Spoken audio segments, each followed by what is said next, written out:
So hello everyone, welcome to Engineers career Point platform. So आज का जो मेरा वीडियो है this is related to the JKSSB SI telecommunication.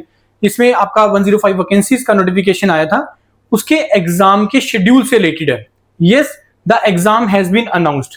अभी ये एक नोटिस रिलीज हुआ है।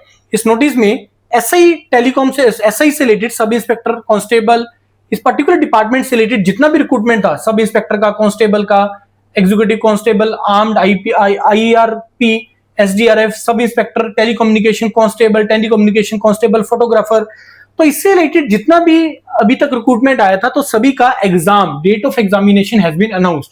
तो जिसके लिए engineers career point your PDF platform preparation करवा रहा था, दैट इज एसआई टेलीकम्युनिकेशन। 23 दिसंबर को आप लोगों का एग्जाम है। आज 3 अगस्त है, तो रफली तुम्हारे पास मोर देन 4.5 मंथ्स हैं। सो 4.5 महीने सफिशिएंट इस एग्जाम की प्रिपरेशन को लेके। अब मैं आपको बताता हूं कि जो हमने मॉड्यूल कवर किया है, जैसा कि हमने शुरू से आप लोगों को बोला है कि एक मॉडरेट लेवल का हमने प्रिपरेशन करवाएंगे और मॉडरेट लेवल ही रिक्वायर्ड है। लेकिन स्टूडेंट्स के कुछ डाउट्स आए कि सर आप इसको डेप्थ में क्यों नहीं करवा रहे हैं, ये तो गेट लेवल है, जेकेएसएसबी इस लेवल का पूछता है। मैं थोड़ा सा डिस्कशन उससे रिलेटेड करना चाहूंगा। बाकी मॉड्यूल कंप्लीट है, मॉड्यूल रेडी है। कुछ थोड़े से 2-4 टॉपिक रहते हैं, उसके अंदर वो हो जाएंगे। मतलब 95% of the things are done. अगर आप आज ज्वाइन करते हो तो 95% कंटेंट का एक्सेस आपको इमीडिएटली मिल जाएगा। इसमें रिकॉर्डिंग्स हैं, पीडीएफ है, टेस्ट सीरीज है, practice question as per the requirement of the JKSSB. हर बार जब भी कोई नया पेपर भी जेके में हो रहा है, तो मेरे को बच्चे भेज रहे हैं कि सर देखो अब इसने इस तरीके के क्वेश्चन डाल दिए, इस तरीके के क्वेश्चन डाल दिए, इतने लेंथ वाले क्वेश्चन डाल दिए। तो बच्चे उससे घबरा रहे हैं। अरे घबराना नहीं है। सबसे पहली चीज, एक चीज दिमाग में रखना, मेरी इस चीज को ध्यान से सुनना, और चाहे बार बार सुनना, आपको समझ में आ जाएगी बात। Don't compare this exam with the GATE examination. GATE is for higher studies, GATE is for research.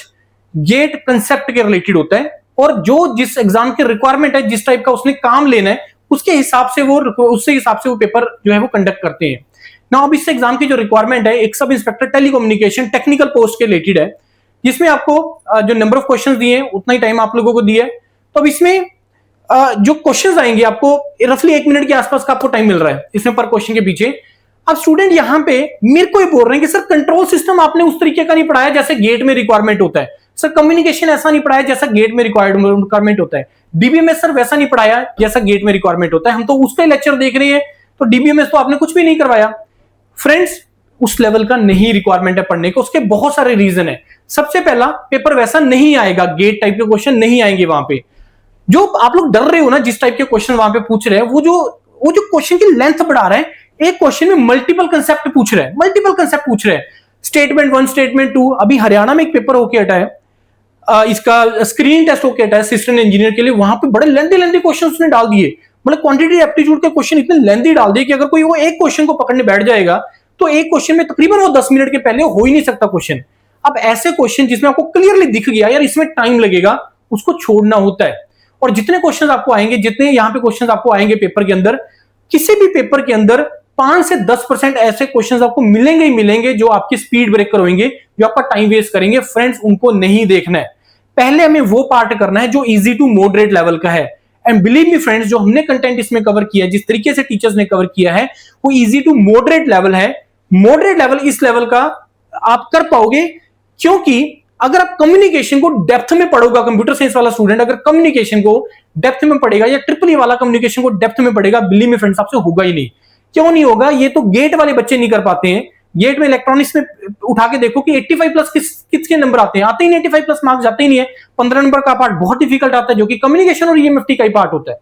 Similarly, अगर डीबीएमएस को, या अगर आपको कंप्यूटर नेटवर्क्स को, या और अदर सब्जेक्ट्स जो हार्डकोर कंप्यूटर से रिलेटेड ऑपरेटिंग सिस्टम इसमें डाला हुआ है, या सी डाटा स्ट्रक्चर इसमें डाला हुआ है, अगर उसको डेप्थ में चला जाएगा, तो वो इलेक्ट्रॉनिक्स और इलेक्ट्रिकल वाला कर ही नहीं पाएगा उसको। नो डाउट वो अपनी ब्रांच के हिसाब से तो उसको कर पाएगा, लेकिन वैसे नहीं कर पाएगा। तो एक चीज मैं तुम्हें नटशेल में कंक्लूड करना चाहता हूं कि ये जो कंटेंट आपको करवाया, this is more than sufficient to crack this exam. मैं ये नहीं बोल रहा हूं, ये नहीं क्लेम कर रहा कि यहां से पेपर आएगा। मैं आपको ये क्लेम कर रहा हूं कि यहां से पेपर आपका निकल जाएगा, अगर आपने, लेकिन कंडीशन इज कि अगर आपने उसको सारा लगा लिया, अगर आपने सारा लगा ली, क्वेश्चन सारे लगा लिए। नो डाउट टीचर ने कंसेप्ट कराया, उसने वन लाइनर क्वेश्चंस करवाए, उसने मल्टीपल भी करवाएगा, अभी करवाएंगे हम। मल्टीपल जो लंबे लंबे क्वेश्चंस हैं, स्टेटमेंट टाइप वाले, असर्शन रीजन टाइप वाले, मैचिंग वाले, वो टीचर करवा रहा है। मैचिंग में क्या होगा कि 4 चीजें डाल देगा, 4 ऑप्शन उसमें मैच 1 कॉलम, मैच 2 कॉलम आपको दे देगा, उसमें 4 चीज लिखेगा, आपको मैचिंग करवाने को बोलेगा। अब इसमें ऐसे केसेस में मान लो सपोज 4 में से 3 के बारे में या 2 के बारे में पता है, 2 के बारे में नहीं पता या 1 के बारे में नहीं पता, तो कैसे आपको इस चीज को, स्ट्रेटेजी को फॉलो करना है, ऐसे क्वेश्चन को अटेम्प्ट करने के लिए ये मेंटर आपको बताते हैं। ये जब सॉल्व करते हैं वो आपको बताते हैं, और वो हम करेंगे भी, क्वेश्चन भी प्रैक्टिस इसमें करेंगे। तो अब करना क्या है कि जितना कंटेंट आपको है उसको कवर कर लीजिए अच्छी तरीके से। बिलीव मी फ्रेंड्स, ये आपको आज इसका आंसर नहीं मिलेगा, 23 दिसंबर को जिस दिन तुम्हारा पेपर हो जाएगा तो तुम्हें उस दिन इसका आंसर मिल जाएगा कि यस, ये कंटेंट सफिशिएंट है इस एग्जाम को प्रिपेयर करने के लिए, या सफिशिएंट था इस एग्जाम को प्रिपेयर वो करने के लिए, क्रैक करने के लिए। मेरे को बहुत ज्यादा एनर्जी वेस्ट करने की रिक्वायरमेंट नहीं है। इलेक्ट्रॉनिक्स में, बीटेक इलेक्ट्रॉनिक्स में बच्चा पेपर लेने के लिए जाता है, बीटेक इलेक्ट्रॉनिक्स, गेट इलेक्ट्रॉनिक्स के लिए जब पेपर देने जाता है, मैं क्लियरली बोलता हूं कि कम्युनिकेशन ईएमएफ को बिल्कुल एंड में पढ़ो, जबकि उसमें से 25 नंबर का आता है, लेकिन उसको उतने से टॉपिक्स कवर करो जिसमें से आपको पता है कि मेरा एक क्वेश्चन निकल जाएगा, अदरवाइज करने की रिक्वायरमेंट नहीं। ये चीज आपके लिए भी एप्लीकेबल है कि अगर उसने जितने क्वेश्चन उसने डाले उसमें से अगर उसने 10% क्वेश्चन, मान लो 15% क्वेश्चन भी अगर उसने डाल दिए डेप्थ वाले, बिलीव मी फ्रेंड्स, उसको छोड़ दो, पेपर आप निकाल दो, उस चक्कर में मत पढ़ना। एक और चीज मैं आपको बताना चाहूंगा इलेक्ट्रॉनिक्स और कंप्यूटर के बारे में, खास करके जेके के स्टूडेंट, आपके स्टेट में एग्जाम तो होते नहीं है, आपकी ब्रांच से रिलेटेड, कंप्यूटर से रिलेटेड या इलेक्ट्रॉनिक्स से रिलेटेड, स्टेट में जेई की जॉब्स तो है नहीं, ए की जॉब तो है नहीं, वो आती है सिविल के लिए, इलेक्ट्रिकल के लिए, मैकेनिकल के लिए। तो मेजॉरिटी स्टूडेंट जिनसे मेरी बात हुई, मैंने ये फाइंड किया कि यार आप लोग पढ़ाई के टच में है ही नहीं, खास करके इलेक्ट्रिकल के, ठीक है, जो रिसेंटली पास आउट हुए या 1-2 साल में पास आउट है, जिसने गेट के एग्जाम दिए, वो जरूर इसमें टच में होंगे, लेकिन इसमें तो भरा भी बहुत कम बच्चों ने है, और सिलेबस देख के तो आधों ने इसको छोड़ ही दिया कि हमसे तो होगा ही नहीं, इतना कौन पढ़ेगा, हम अपने ब्रांच का कर ले वो भी बड़ी बात है। ऐसा नहीं है फ्रेंड्स। तो अगर तुम जितना कंटेंट है अगर तुम उसको कर लेते हो, तुम्हारा निकल जाएगा पेपर, क्योंकि टीचर ने उसको ध्यान में रखते हुए ही करवाया है। तो अब करना क्या है, कंटेंट को कवर कर लो, क्वेश्चंस को कवर कर लो, टेस्ट को कवर कर लो, पेपर निकाल जाओगे, बड़े इजीली पेपर निकल जाएगा, ज्यादा मत सोचो। अभी बीएसएनएल का होके हटा है, आपका टेलीकम्युनिकेशन का होके हटा है, बीएसएनएल का सेट का, सीनियर एग्जीक्यूटिव ट्रेनिंग का, टेलीकॉम का, ठीक है, उसमें भी क्वेश्चन उसने डाले, डेप्थ वाले क्वेश्चन डाले, लेकिन टाइम को भी तो हमें ध्यान में रखना है।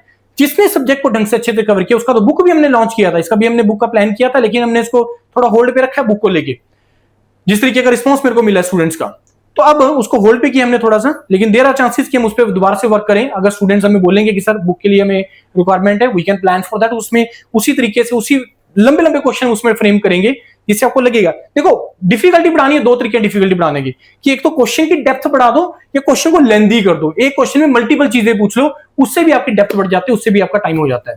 तो ये चीज है, बस पॉइंट वही है कि अभी भी अगर आप लोगों ने फ्रेंड्स, अगर आपने इसको भर रखा है तो तैयारी कर लो यार। और खास करके मेजॉरिटी आप लोग इलेक्ट्रॉनिक्स और कंप्यूटर वाले, नॉन टेक तो रेडी है आप लोगों का, तो नॉन टेक अगर आप, ऑल्दो की स्टूडियो में नॉन टेक भी है, उसके भी थोड़ा सा पार्ट रहता है, वो भी हो जाएगा अभी। तो अगर नॉन टेक आपका ऑलरेडी रेडी है, टेक्निकल अगर आपने ये पढ़ लिया, तो बहुत अच्छे तुम्हारे चांस हो जाएंगे इसको कवर करने के, इसको सिलेक्शन लेने के। और जेके के स्टूडेंट, जैसे मैंने बोला, कंप्यूटर साइंस, इलेक्ट्रॉनिक्स, आप जम्मू कश्मीर में, मैंने एक और चीज ये भी देखी, आप लोग अपनी स्टेट से बाहर जाना ही नहीं चाहते, मेजॉरिटी ऑफ द स्टूडेंट, मेरे को more than 95% of the students.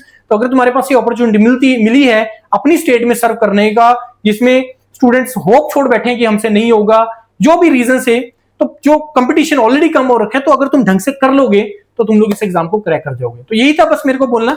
बाकी अगर आप और भी डिस्कशन करना चाहते हैं, डाउट लेना चाहते हो, कोई पॉइंट डिस्कस करना चाहते हैं, इस नंबर पे आप मेरे को कॉन्टैक्ट करके आप अपना डिस्कशन कर सकते हैं। Thank you and all the best.